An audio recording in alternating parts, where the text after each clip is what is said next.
পবিত্র কোরআনুল কারীম কি রমজান মাসে নাজিল হয়েছে, নাকি কোরআনুল কারীম দীর্ঘ 23 বছরে ধারাবাহিকভাবে নাজিল হয়েছে?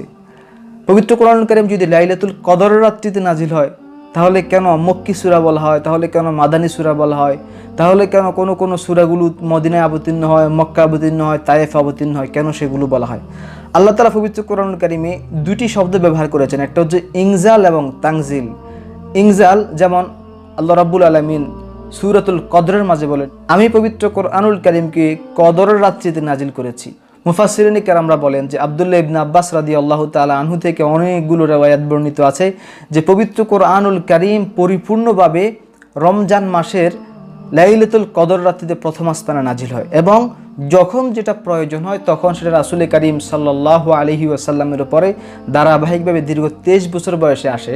অর্থাৎ কখনো কখনো মক্কায়, কখনো কখনো মদিনায়, যখন যেটি প্রয়োজন হয় তখন সেটি প্রথম আসমান থেকে আসে।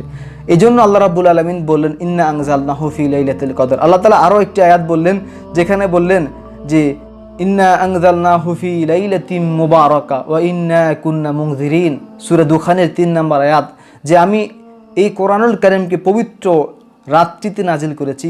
কেউ কেউ এই রাত্রি সম্পর্কে অনেকে বলে থাকেন, যদিও বেশিরভাগ মুফাসসিরিনে কেরামরা এই রাত্রিটিকে লাইলাতুল কদরের রাত্রি বলেছেন, এবং দুই একজন উলামায়ে কেরামরা এই রাত্রিটিকে লাইলাতুল বারাত বা শাবান মাসের মধ্য শাবানকে বলেছেন। যেহেতু এখানে উনজিলা ফিহিল কোরআন, এখানে ইন্না আনজালনাহু ফি লাইলাতিন মুবারাকা, আনজালনাহু বলতে কোরআনকে বোঝানো হলো, তাহলে এই আয়াতটি হচ্ছে লাইলাতুল কদর সম্পৃক্ত আয়াত।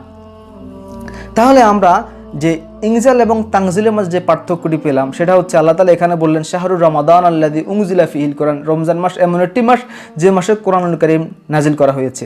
আর আল্লাহ রাব্বুল আলামিন তানজিল বিভিন্ন জায়গাতে বললেন যে কোরআনুল কারীম, তানজিল শব্দের মানে হচ্ছে ধারাবাহিকভাবে কখনো যেটা প্রয়োজন।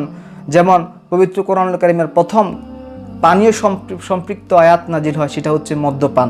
মদ্যপানকে প্রথমত আল্লাহ রাব্বুল আলামিন এটাকে শিথিলতা অবস্থায় বলেন যে এটা স্বাস্থ্যের জন্য ক্ষতিকর, যদিও বা কিছু কিছু উপকার আছে এর মাঝে। পরবর্তীতে এটা বললেন যে এটি খাওয়া, এটির ক্ষতিকর দিক আলোচনা করলেন। পরবর্তীতে 3 নম্বর আয়াতে আল্লাহ রাব্বুল আলামিন এটিকে পরিপূর্ণভাবে নিষিদ্ধ করেছেন। এই যে আয়াতে কারিমা বিভিন্ন সময়ে অবতীর্ণ হয়, এটি কিন্তু শানা নুজুল বলা হয়, আসবাবুন নুজুল বলা হয়।